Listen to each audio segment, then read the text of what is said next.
आदमी एक रूप तीन। एक बार बादशाह अकबर ने बीरबल से पूछा, क्या तुम हमें तीन तरह की खूबियाँ एक ही आदमी में दिखा सकते हो? जी हुजूर, पहली तोते की, दूसरे शेर की, तीसरे गधे की, परंतु आज नहीं, कल, बीरबल ने कहा। ठीक है, तुम्हें कल का समय दिया जाता है, बादशाह ने कहा। अगले दिन बीरबल एक व्यक्ति को पालकी में डालकर लाया और उसे पालकी से बाहर निकाला। फिर उस आदमी को शराब का एक पैक दिया।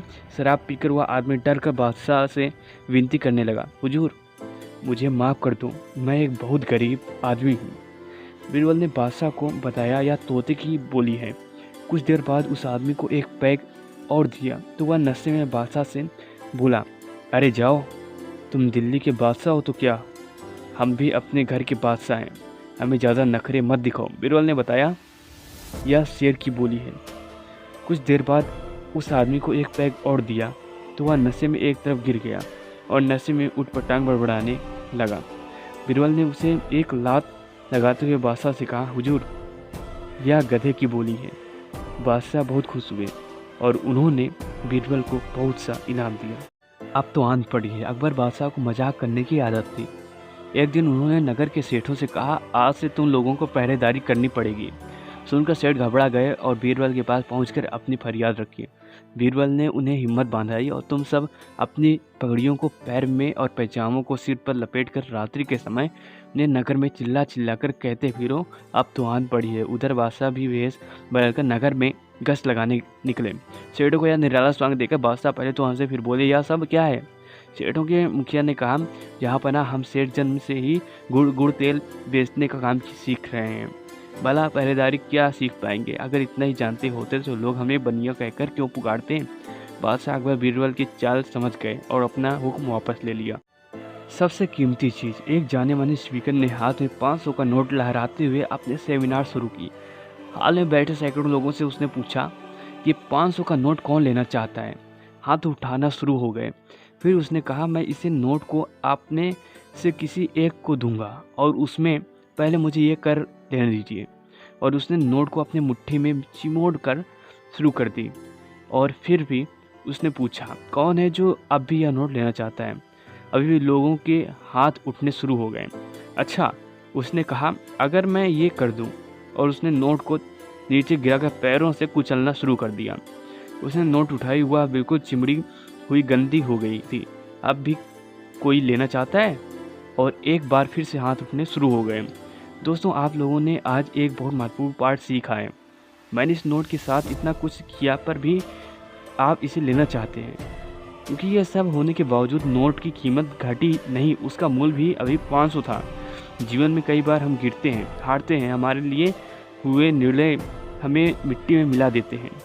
हमें ऐसा लगने लगता है कि हमारी कोई कीमत नहीं है, लेकिन आपके साथ चाहे जो हो, भविष्य में जो हो जाए, आपका मूल्य कम नहीं होता। आप स्पेशल हैं, इस बात को कभी मत भूलिए। कभी भी बीते हुए कल की निराशा को आने वाले कल के सामने को बर्बाद मत करने दीजिए। याद रखिए, आपके पास जो सबसे कीमती चीज़ है वो है आपका जीवन। अंधा घोड़ा। शहर के नज़दीक बने एक फार्म हाउस में 2 घोड़े रहते थे। दूर से देखने पर वो दोनों बिल्कुल एक जैसे दिखते थे, पर पास जाने पर पता चलता कि उनमें से एक घोड़ा अंधा है।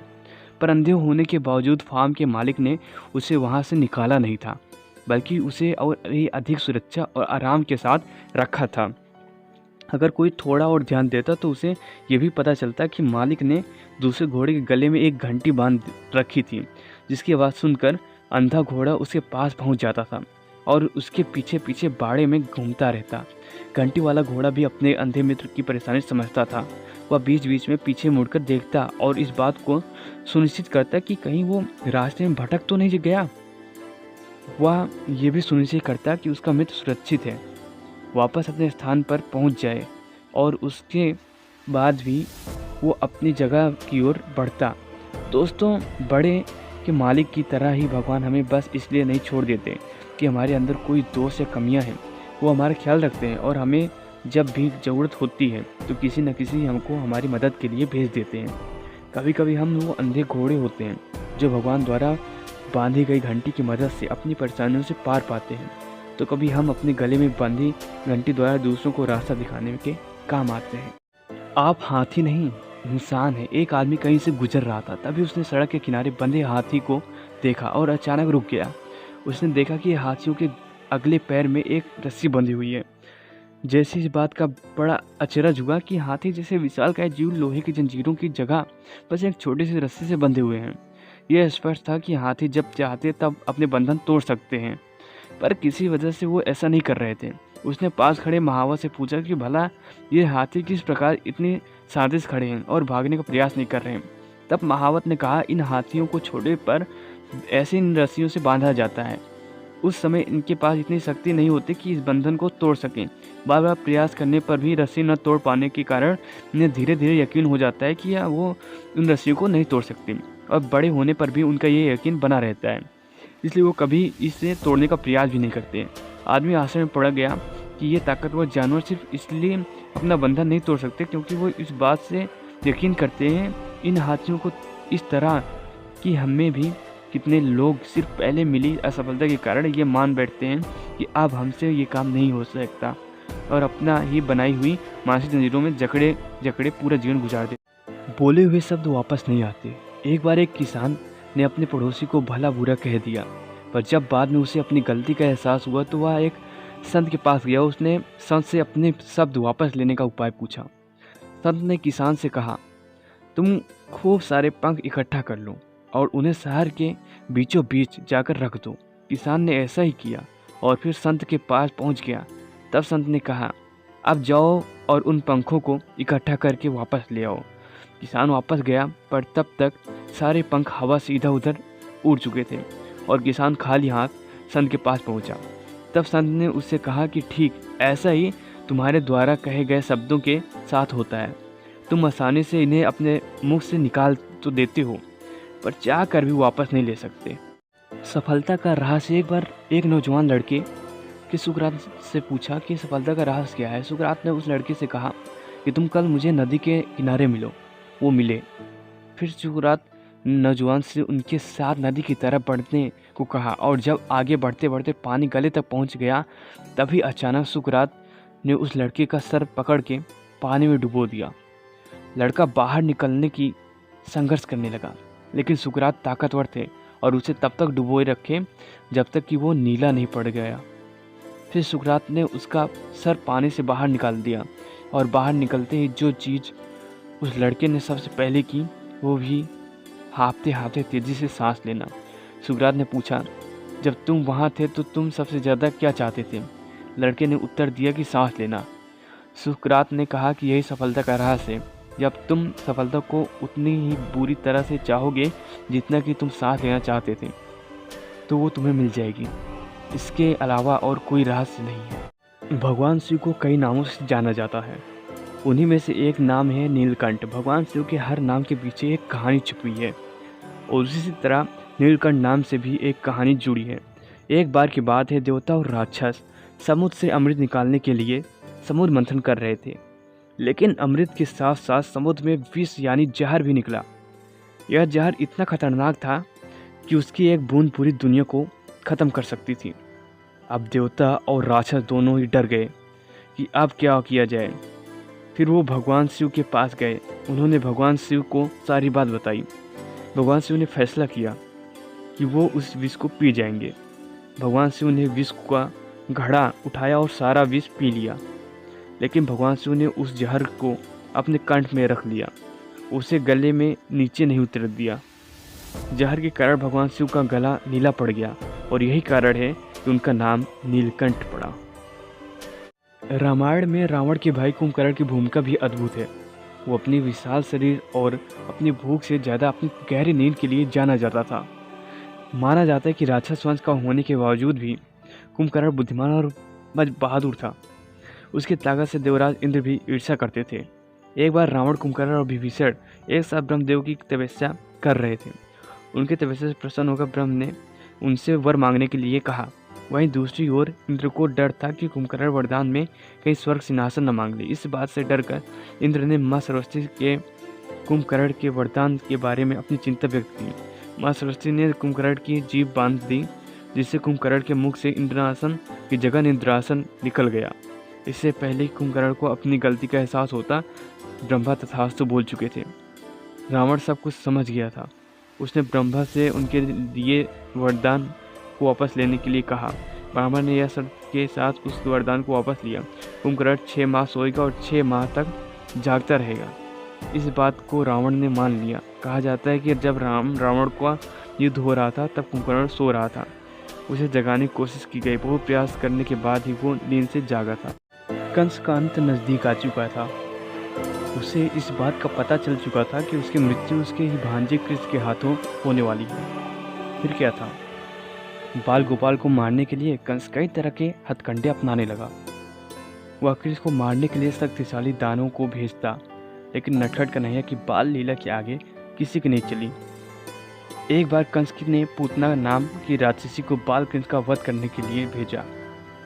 जैसे ही पूतना गोकुल पहुंची, उसने एक सुंदर स्त्री का रूप धारण कर लिया। स्त्री का रूप धारण कर पूतना घर घर जाकर कृष्ण की तलाश करने लगी।